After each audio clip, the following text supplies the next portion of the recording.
पर अगर इलेक्शन होता है, बीजेपी अपने दम पे इलेक्शन इस बार लड़ेगी।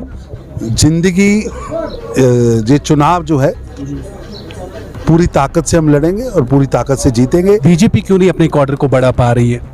क्या बड़ा है, आप देखिए एनसी का नेता खुद चुनाव हार गया। अब्दुल्ला साहब का परिवार का कोई व्यक्ति जीत ही नहीं पाया। पार्लियामेंट इलेक्शन हुए, बीजेपी ने अपना कैंडिडेट नहीं उतारा, आपने बाकी पॉलिटिकल पार्टियों को सपोर्ट किया, क्यों नहीं बीजेपी अपना कैंडिडेट खड़ा किया?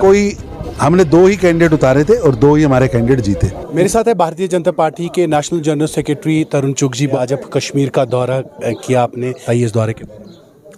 इमरजेंसी के खिलाफ पूरे देश के अंदर कार्यक्रम हो रहे हैं और हमें सबको याद है कि 1975 में श्रीमती इंदिरा गांधी जी ने 25 जून की काली रात को देश को जेल बना दिया था, नागरिकों के अधिकार छीन लिए थे, संविधान को सस्पेंड कर दिया था, संविधान के अंदर मूलभूत परिवर्तन किया, शब्दों को जोड़ा।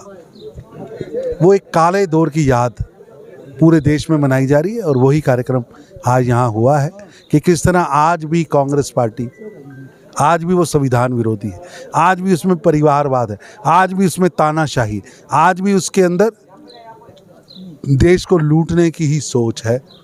उन सब चीज़ों को याद करते हुए आज काला दिवस आज यहाँ मनाया गया। पार्लियामेंट इलेक्शन हुए, बीजेपी ने अपना कैंडिडेट नहीं उतारा, आपने बाकी पॉलिटिकल पार्टियों को सपोर्ट किया, क्यों नहीं बीजेपी अपना कैंडिडेट खड़ा किया? हमने 2 ही कैंडिडेट उतारे थे और 2 ही हमारे कैंडिडेट जीते। पर अगर इलेक्शन होता है, बीजेपी अपने दम पे इलेक्शन इस बार लड़ेगी। जिंदगी ये चुनाव जो है पूरी ताकत से हम लड़ेंगे और पूरी ताकत से जीतेंगे। मैं समझता हूँ लोकसभा चुनाव ने सबक सिखाया है। अब्दुल्ला परिवार को सत्ता से बाहर किया, मुफ्ती परिवार को सत्ता से बाहर किया, गांधी नेहरू परिवार का एक भी व्यक्ति यहाँ से जीता नहीं।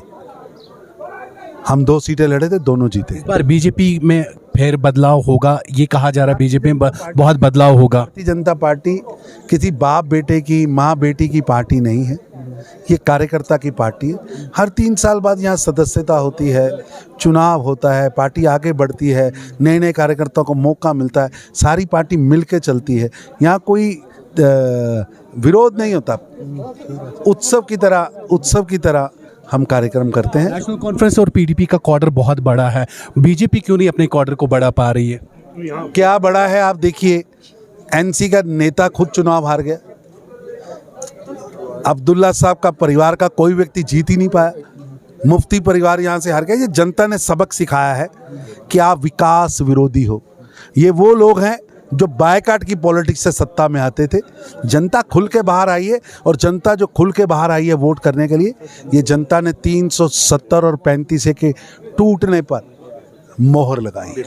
जनता ने प्रधानमंत्री मोदी के विकास और विश्वास पर मोहर लगाई। अमरनाथ यात्रा हो रही है। अमरनाथ यात्रा जम्मू कश्मीर के लिए एक पर्यटक का, धार्मिक का एक बहुत बड़ा उत्सव है। यहाँ सभी धर्मों के लोग मिलकर इस यात्रा का प्रबंधन भी करते हैं, इस यात्रा में जाते भी हैं और ये बड़े सौहार्द है यहाँ पर। और अमरनाथ यात्रा जम्मू कश्मीर की हार्टलाइन भी है। बीजेपी के नेशनल जनरल सेक्रेटरी तरुण चुग जी हमारे साथ थे, जिन्होंने कहा कि यहाँ पे परिवारवाद चल रहा था और बीजेपी ने उस चीज़ को ख़त्म किया। इस बार ये भी कहा कि अब बीजेपी अपने बलबूते पे जो है जम्मू कश्मीर में इलेक्शन लड़ेगी और बीजेपी उसमें कामयाब भी होगी। कैमरामैन साहिल के साथ मैं उबैद मलिक, अली टाइम्स के लिए श्रीनगर से।